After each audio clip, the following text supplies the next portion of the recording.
여러분들의 건강 백세를 위해 의사가 참견해 드립니다. TV 주치 의사의 참견. 네, 안녕하세요. 의사의 참견 진행을 맡은 정은경입니다. 오늘은 여러분들의 위 건강을 위해서 소화기내과 전문의 박철우 선생님과 함께 하겠습니다. 어서 오세요. 네, 반갑습니다. 소화기내과 박철우입니다. 요즘 들어서 많은 현대인들 분들이 하시는 거죠. 잦은 야식, 그리고 짜고 자극적인 식습관. 이런 것들 때문에 현대인들의 국민병이라고도 불리는 질병이 하나 있는데요. 바로 역류성 식도염입니다. 오늘의 사연, 많은 분들이 아마 남일 같지 않다고 느끼실 것 같은데요. 바로 만나보도록 하겠습니다. 안녕하세요. 저는 서울에 사는 20대 직장인입니다. 대학 졸업 후 어렵게 취업에 성공한 1년차 사회초년생인데요. 직장인이 되면서 달라진 것이 참 많지만 그 중에서도 가장 큰 변화는 바로 배달 음식에 중독됐다는 것입니다. 퇴근길 집에 도착하는 시간에 맞춰 배달 어플로 음식을 주문하고 거의 10분 만에 폭풍 흡입을 한 뒤 바로 눕는 게 일상이 됐어요. 이런 생활을 거의 9개월 가까이 하다 보니 몸에 이상이 생기기 시작했는데요. 저녁 식사 후 속이 더부룩한 것은 물론 속쓰림까지 심해져 헛구역질까지 나오더라고요. 심지어 새벽에 갑작스러운 가슴 통증으로 충분히 잠을 자지 못해 일상생활에도 어려움이 생겼습니다. 처음에는 약국에서 위장약을 사 먹었지만 그것도 그때뿐 전혀 나아지지 않아 결국 병원을 찾았고 역류성 식도염이라는 진단을 받았습니다. 앞으로 병원에서 주는 약만 꾸준히 먹으면 나아질 수 있을까요? 의사의 참견 선생님 도와주세요. 네, 이렇게 사연을 주셨는데 배달 음식을 빨리 먹고 나서 소화가 다 되기 전에 바로 누워서 쉬는 이런 습관. 사실 저도 이렇게 똑같이 하거든요, 선생님. 그래서 제가 지금 사연을 읽으면서 혹시 내 사연이 아닌가 싶을 정도로 사실 뜨끔했는데 어떻게 들으셨나요? 네, 꼭 배달 음식이 문제라기보다는 이분 같은 경우에는 10분이라는 그 짧은 시간 동안 허겁지겁 이렇게 과식을 하고 바로 탁 누워버리는 그런 생활 패턴이 문제라고 생각이 듭니다. 선생님, 저는 바로 눕지는 않는데 네. 이렇게 소파에 기대거나 네.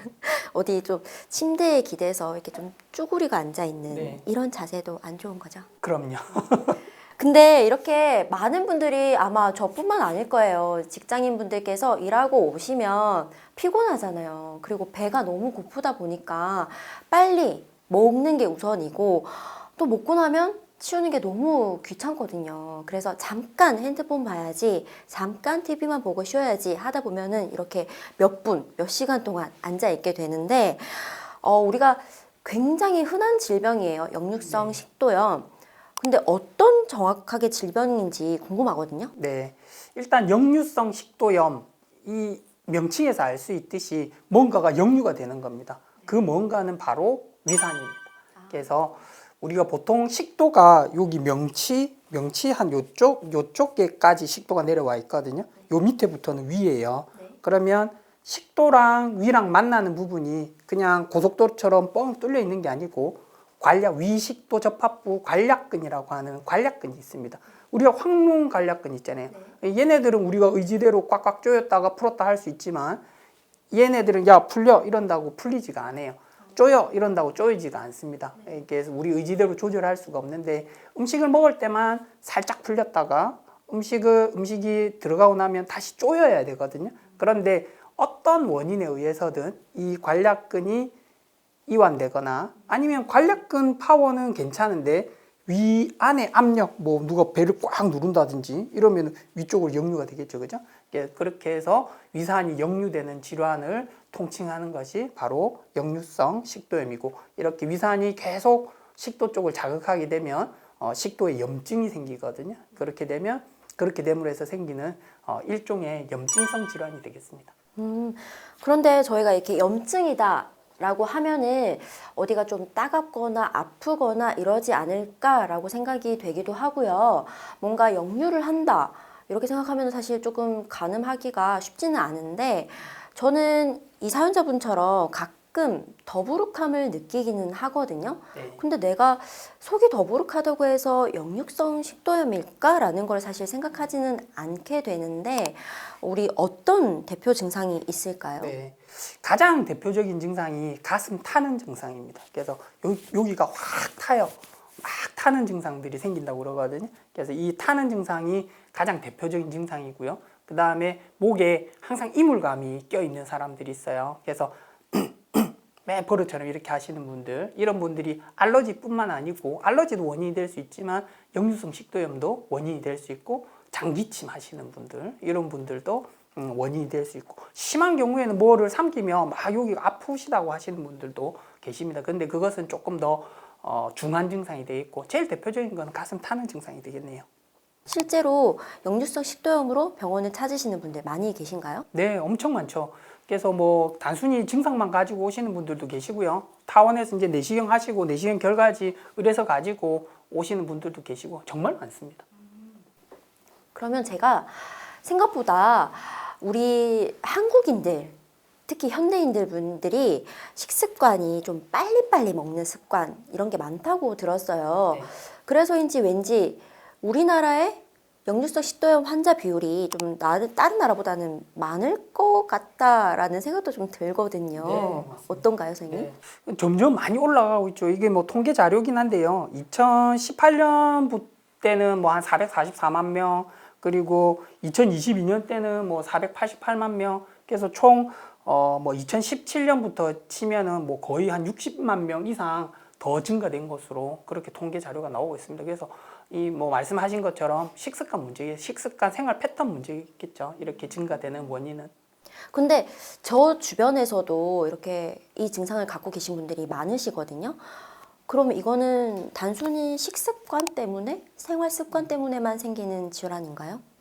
1차적으로는 음식 때문에 생기는 음식이 이런 역류성 식도염을 유발하는 경우가 많이 있습니다. 거의 대부분이 음식이랑 그리고 뭐 말씀드린 것처럼 복압을 올리는, 아까 제가 메커니즘을 두 개를 말씀드렸는데 관략근을 이완시키는 음식들, 그러니까 뭐 카페인 같은 거, 초콜릿, 고구마 삶은 거, 팥 들어가 있는 거, 이런 것들 드시면은 이 뭐 역류성 식도염이 여지없이 생길 수 있습니다. 그리고 손에 딱 잡았을 때 찌 기름 묻어 나오는 기름진 빵 종류들, 이런 것들도 역류성 식도염을 잘 유발시킬 수 있고요.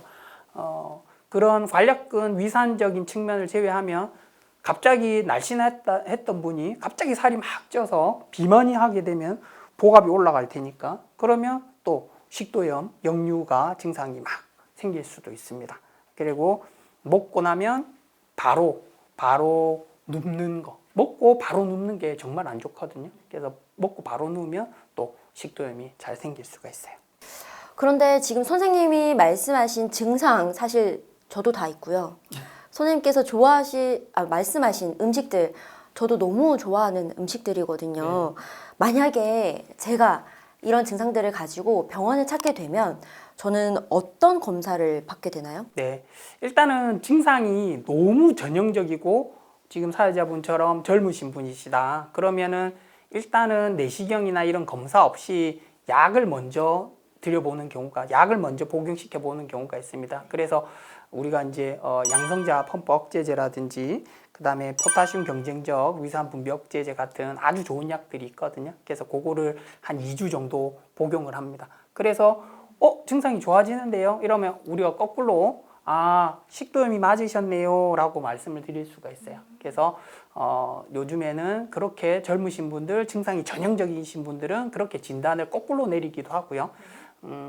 전통적인 방법은 당연히 또 위내시경이 있겠죠. 그래서 위내시경을 하면 위식도 접합부에 위하고 식도는 사실은 점막의 세포가 다르거든요. 그래서 이렇게 선이 나누어져 있습니다. 그 선에 뭔가 균열이 생겨 점막 결손이 생겨 있고 염증이 생겨 있으면 식도염을 진단을 내릴 수가 있게 되겠습니다.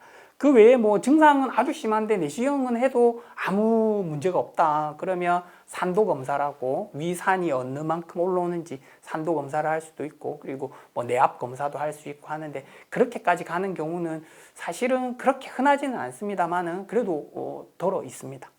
선생님, 사실 저는 부끄럽지만 아직 위 내시경을 한 번도 안 받아봤거든요.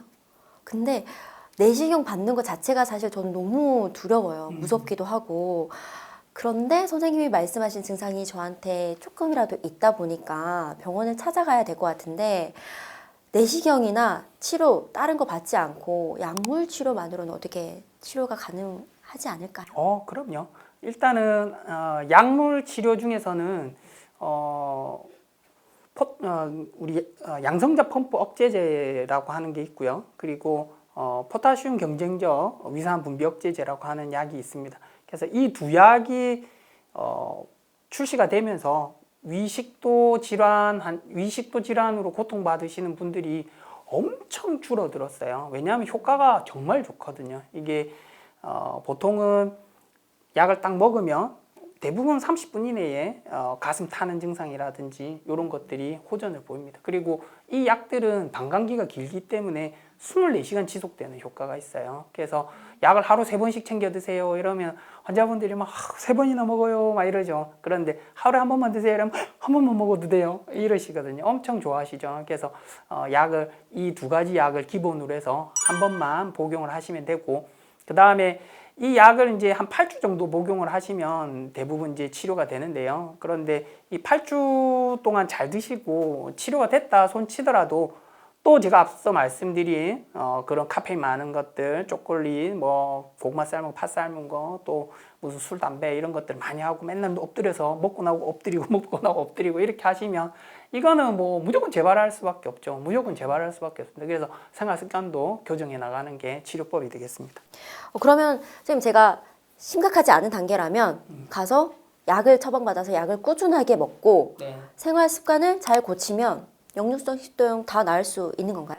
그럼요. 그럼 생활 습관 고치시면 다 좋아집니다. 저도 사실은 저 지금 목소리가 약간 쉬었는데 저도 식도염 목소리 심하거든요. 제가 긴장하니까 위산이 분비되니까 지금 이제 역류가 되고 있는 것 같아요. 그래서 이런 것들은 계속 재발할 수 있기 때문에 완전 생활 습관병입니다. 역류성 식도염은 생활 습관병이기 때문에 계속 재발하기 때문에 약을 갖다가 꾸준히 먹다가 조금 괜찮으면 약을 조금 가지고 있다가 증상이 생기면 또 바로 먹는 그런 온디맨드 요법도 있거든요. 그래서 그런 요법들을 사용하시는 게 좋죠. 약을 굳이 약 먹으면 안 좋다던데 이런 잘못된 믿음으로 약을 안 드시는 게 오히려 훨씬 더 안 좋습니다.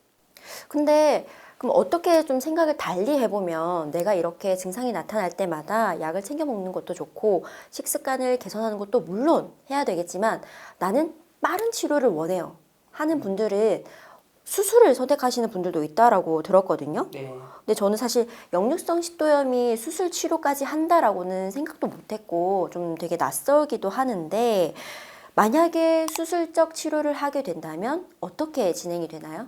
이게 뭐 사실 역류성 식도염으로 수술하는 경우는 잘 없습니다. 그래도 아주 장기간 고통을 받는다든지 뭐 약을 먹어도 전혀 효과가 없다. 그 다음에 약을 먹었는데 그 약 때문에 또 무슨 부작용이 생기고 합병증이 생긴다.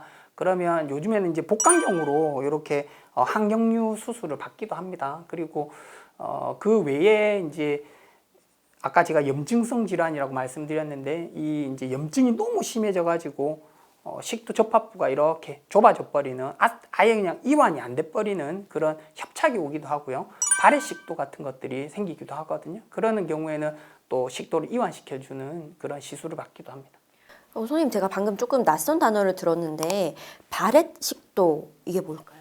네. 발해식도는 이제 세포적인 그런 질환인데요. 아까도 말씀드렸지만 위점막에 존재하는 세포와 식도점막에 존재하는 세포가 다릅니다.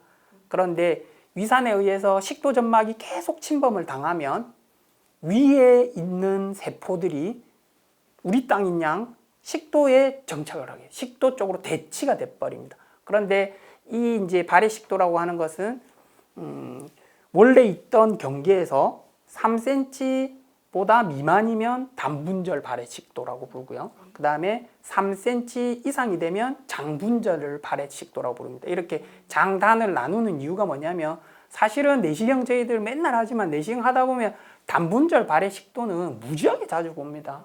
얘는 의미가 별로 없어요. 크게 나쁜 걸로 변하지도 않고 조직 검사를 할 필요도 없습니다. 그렇지만 3cm를 넘어서는 장분절 발해 식도는 식도암 중에서 식도선암 발생 위험성을 무지하게 올릴 수가 있습니다. 그렇기 때문에 그런 경우에는 정기적으로 위 내시경을 계속 잘 하시고 필요한 경우에는 그쪽에 조직 검사를 통해서 뭐 이용성이 생기는지 안 생기는지 확인을 하셔야 돼요.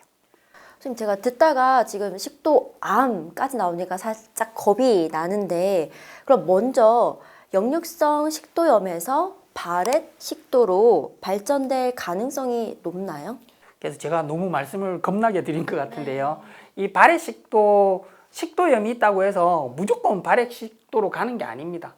그렇기 때문에 일단 너무 걱정하실 필요는 없어요. 그리고 설사 이제 당신 발해 식도입니다. 그럼 선생님 치료법은요? 없어요. 똑같습니다. 일반적인 역류성 식도염에 준하는 치료법밖에 없거든요. 그래서 내시경 검진을 했는데 무슨 뭐 발해 식도가 의심이 됩니다. 이런다고 해서 너무 놀래서 쫓아오실 필요는 없어요. 무조건 생기는 건 아닙니다. 그럼 만약에 내가 식도염도 있고 발해 식도가 있는데 조금 방치를 했거나 늦게 발견을 한다면 네. 식도암까지도 갈 수 있는 거 아닐까요? 맞아요. 그래서 아까 제가 3cm라고 딱 경계를 말씀드렸죠. 그래서 3cm를 넘어서는 장분절 발해 식도까지 방치를 했다. 맨날 속이 타고 이러는데 약도 안 먹고 그냥 뭐 맨날 계속 생활 습관도 교정 안 하고 이러면 점점 올라가거든요. 그래서 그렇게 되면 이제 장분절 발해 식도가 되는데, 이 장분절 발해 식도는 위에 사는 세포들이 식도에 대치가 된 거라고 말씀을 드렸잖아요. 그렇기 때문에 위에 잘 생기는, 원래 식도에는 이제 편평세포암이 생기거든요. 그런데 발해 식도로 인한 그 식도암은 위에서 잘 생기는 선암이 잘 생깁니다. 그래서 이런 것들이 잘 생길 수 있고, 사실 아시아 인종보다는 서구인들에서 훨씬 더 흔한 것으로 알려져 있긴 한데요.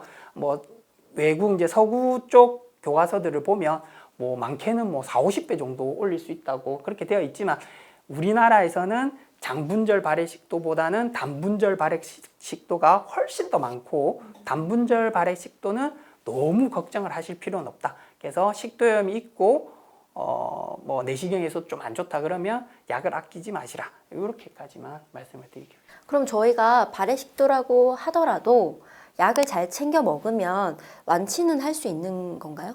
그럼요. 완치는 할 수 있는데 어쨌든 저쨌든 이게 계속 생활 습관병이기 때문에 완치라는 개념보다는 계속 관리를 해 나간다고 생각하시면 됩니다. 약을 드셨다가 일단은 급한 불부터 끄고요. 맨날 뭐 먹을 때마다 속이 따갑고 쓰리고 타고 이러면 너무 고통스러울 거 아닙니까? 심지어 살도 확 빠져서 오시는 분들도 계세요. 그래서 이런 급한 불부터 끄고 그다음부터는 차츰 생활 습관 교정하고, 증상이 생기면 언제든지 빨리빨리 약을 먹고, 그래서 당신은 완치되었습니다. 이렇게 말씀드릴 수는 없고요. 대신에 이제는 관리가 되고 있으시네요. 이렇게 말씀드릴 수는 있습니다. 근데 선생님, 사실 저도 소화불량이나 속쓰림까지는 아니지만 좀 불편함을 가끔 느낄 때도 있긴 하는데, 그렇게 예민하지도 않고 제가 뭐 약을 잘 챙겨 먹는 스타일도 아니다 보니까 어떤 분들은 조금만 이상이 있어도 약국에서 약을 사서 드시거나 늘 상비해 두시는 분들이 계시는 반면에, 저처럼 일시적인 증상이겠지, 조금 있으면 나아지겠지, 그리고 뭐 소화가 되고 있는 거겠지라고 생각하는 경우도 가끔 저는 있거든요. 네. 그래서 조금 지나면 괜찮아질 거야 하고 방치하는 경우가 대부분인데, 이렇게 계속 방치를 하게 되면 어떻게 되나요? 그래서 이제 역류성 식도염, 제가 아까 저도 역류성 식도염이 심하다고 말씀드렸잖아요. 역류성 식도염의 통증이 진짜로 찾아오면 방치하거나 참을 수가 없어요. 그 정도로 큰 고통이 옵니다. 아주 심한 고통이 오거든요. 그래서 이게 한 번 단발성으로 그냥 한 번으로 탁 끝나면 사실 뭐 그냥 아이고 뭐 이제는 괜찮네 이럴 수 있지만, 아까도 말씀드렸지만 내가 좋아하는 음식은 항상 역류성 식도염을 일으켜요. 그렇기 때문에 제발 자주 뭐 일주일에 2번, 3번씩 막 이렇게 증상을 일으키는 경우들이 대부분이거든요. 그렇기 때문에 이게 방치를 하는 경우들은 잘 없고, 대부분 고통스러워서 병원에 대부분은 찾아오십니다. 그러면 이제 저희들이 약을 드리고, 또 생활 습관에 대한 부분, 음식적인 측면들 바로 눕지 마세요. 뭐 이런 것들을 다 설명을 드리죠. 그렇게 하시면 조금씩 좋아지실 수가 있으세요.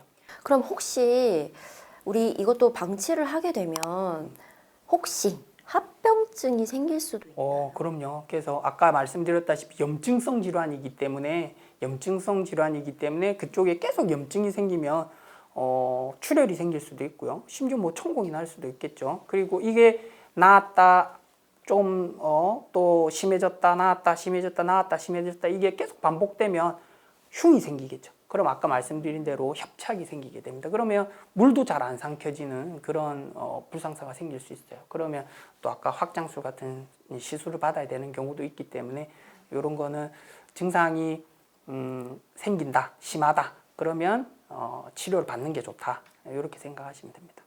근데 사실 치료를 받는다고 해도 우리 식습관 그리고 음식 때문이라도 재발을 굉장히 잘 할 것 같거든요. 네. 완치라는 개념이 또 없다라고도 하셨으니까 역류성 식도염 재발 가능성 어떤가요? 아주 높죠. 아주 높습니다. 아까 말씀드린 대로 생활습관병이기 때문에 이거는 생활습관 안 고치면 그냥 답 없습니다. 약을 아무리 잘 먹어도 매일 약을 먹어도 그런 음식들 제가 말씀드린 특정의 그런 음식들을 계속 복용을 계속 섭취를 하신다. 그러면 약을 하루에 한 번 먹어야 될 거를 뭐 하루에 2번씩 늘려도 증상이 지속되시는 분들도 계시고요. 그래서 이거는 재발은 무조건 본인이 노력하지 않으면 무조건 재발한다고 보셔야 됩니다.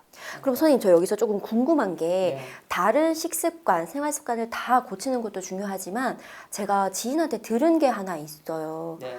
이걸 고치려면 옆으로 자는 습관을 들려라. 근데 오른쪽으로는 안 되고 반드시 왼쪽으로 누워서 자라는 거예요. 네. 그래서 저는 그냥 누워서 자는 거는 오른쪽이든 왼쪽이든 뭐가 다르지? 라는 생각을 해서 이게 네. 효과가 있나 싶었는데 네. 맞는 말인가요, 선생님?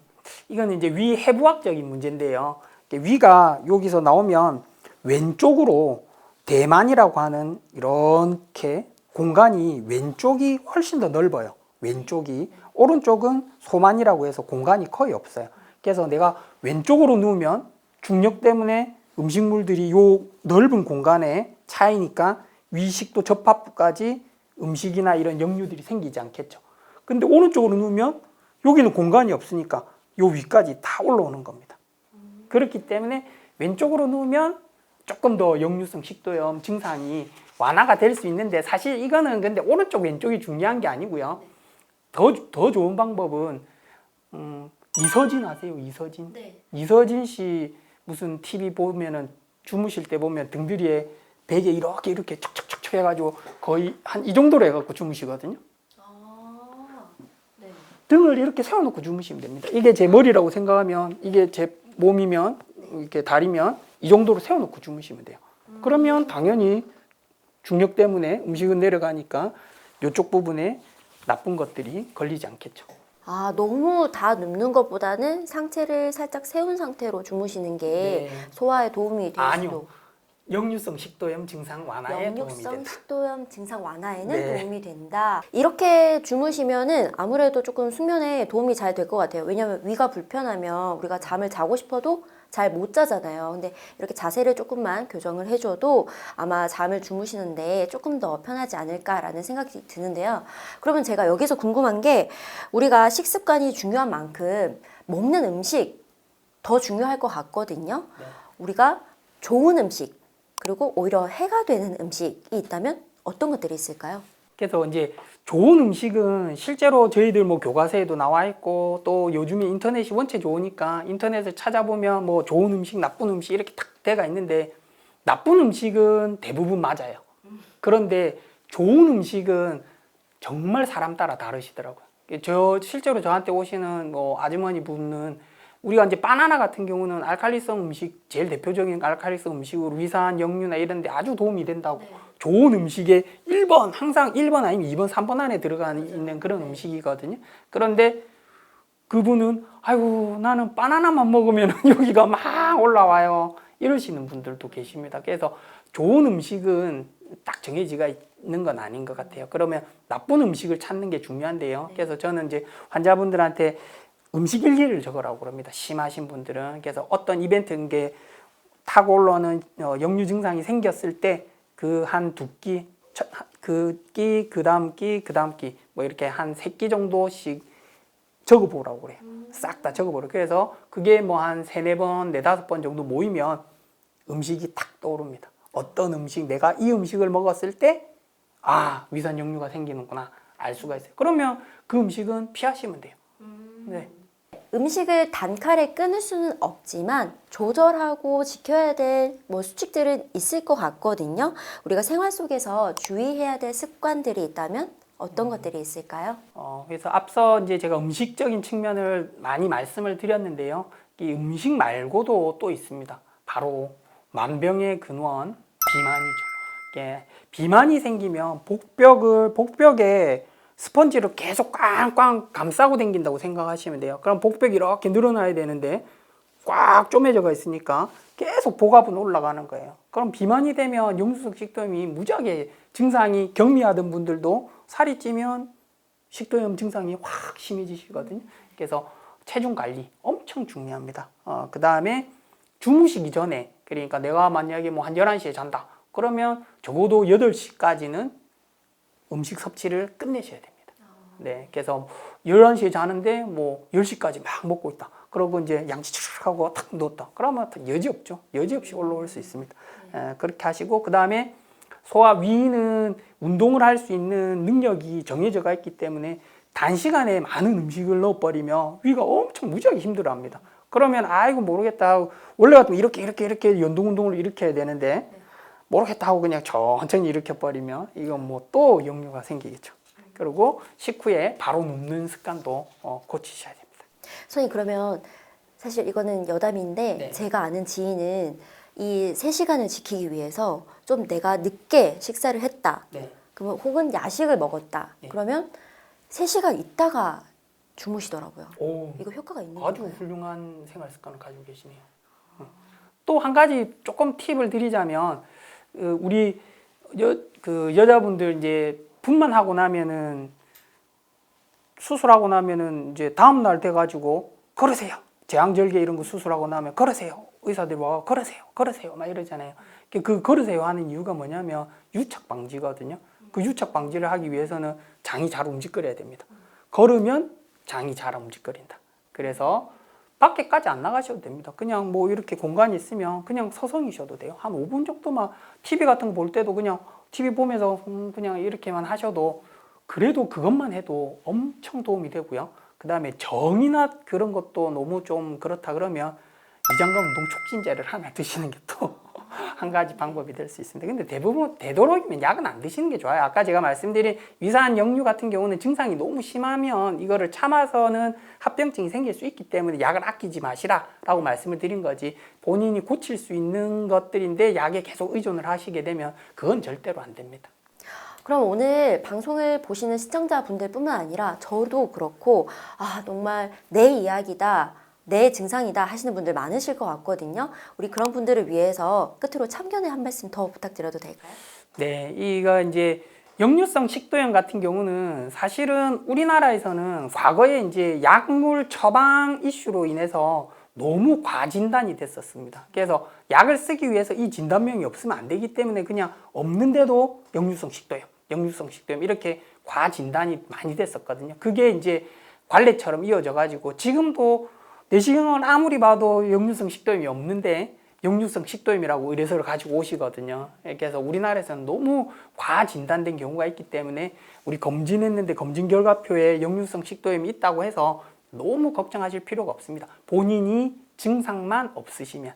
그렇지만 역류성 식도염에도 내시경으로 보면 우리가 분류를 하는 등급이 있거든요. 그래서 그 일정 등급 이상이면 약물 치료를 받는 게 좋습니다. 그래서 너무 무시하셔도 안 되되, 대신에 증상이 있고 내시경 소견이 안 좋다 그러면 적극적인 치료를 하셔야지 나중에 뭐 식도암이라든지 뭐 협착이라든지 아까 말씀드린 발해식도라든지 하는 그런 합병증들이 생기지 않으니까요. 이런 것들을 잘 생각을 하셔서 적극적으로 대처를 해 나가시기를 바라겠습니다. 그래서 역류성 식도염은 이런 약물 치료도 중요하지만 생활 습관병이기 때문에 본인 생활 습관을 고치시는 게 또 아주 중요합니다. 그래서 이 역류성 식도염을 고치기 위한 생활 습관은 실제로 우리가 아주 건강해지는 생활 습관하고 똑같거든요. 그렇기 때문에 생활 습관도 교정하시고 하셔서 건강한 삶을 누리시길 바라겠습니다. 네, 오늘은 현대인들을 괴롭히는 역류성 식도염에 대해서 알아봤는데요. 무엇보다 가장 중요한 것은 선생님 말씀처럼 내 식습 생활관을 잘 지키고 우리가 건강함을 유지하는 것이 가장 좋은 거니까요. 아프기 전에, 증상이 나타나기 전에 미리미리 예방하시길 부탁드리겠습니다. 오늘도 좋은 정보 들려주셔서 감사드리고요. 저희는 다음번에 더 유익한 정보 들고 찾아오도록 하겠습니다. 여러분들의 건강을 책임지는 TV 주치 의사의 참견.